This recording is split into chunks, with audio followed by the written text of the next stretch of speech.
presented by Mahi Films Bhojpuri।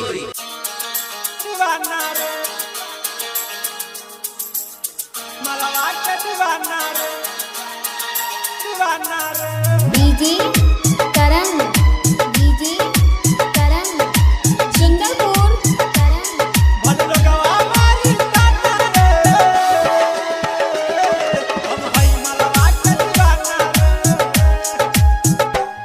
भइल दिल बा दीवाना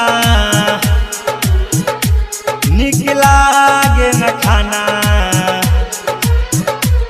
भइल दिल बा दीवाना निक लागे न खाना। हर खोजे बहाना रे बोल लोगवा मारी जाना रे।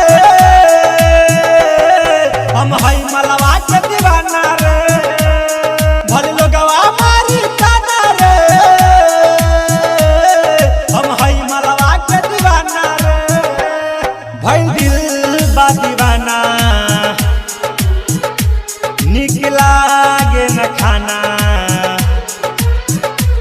भइल दिल बा दीवाना निक लागे न खाना।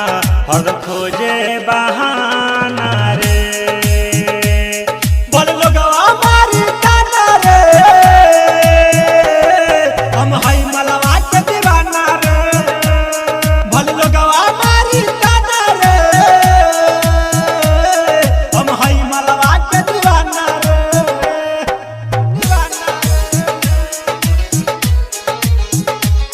भल डीजे लोगवा मारी करण हम हई मलवा के दीवाना। परियो से सुनर लागे ओकर सुरतिया।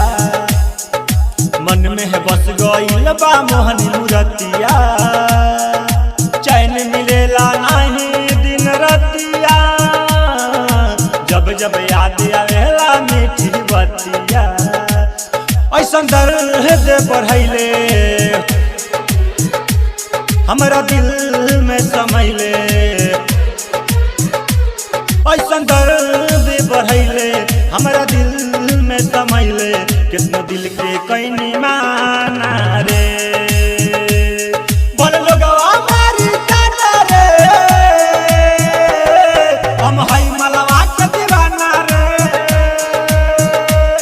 भल लोगवा मारी जाना रे।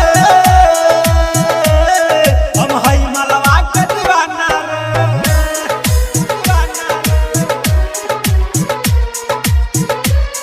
भल लोगवा मारी जाना रे। डीजे हम हई करण मलवा के दीवाना रे।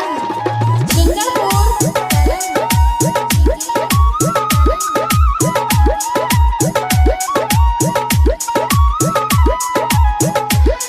हम हई मलवा के दीवाना।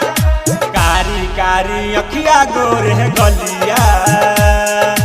निक लागेला होठावा के ललिया। पागल कैले नाक के नथुनिया। ओकरे चलते छोड़ब पूरा दुनिया।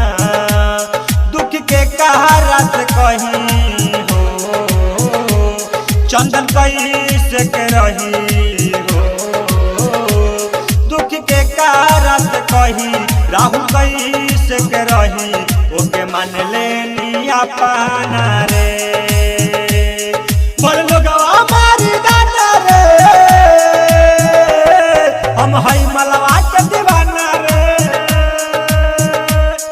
भल लोगवा मारी जाना रे।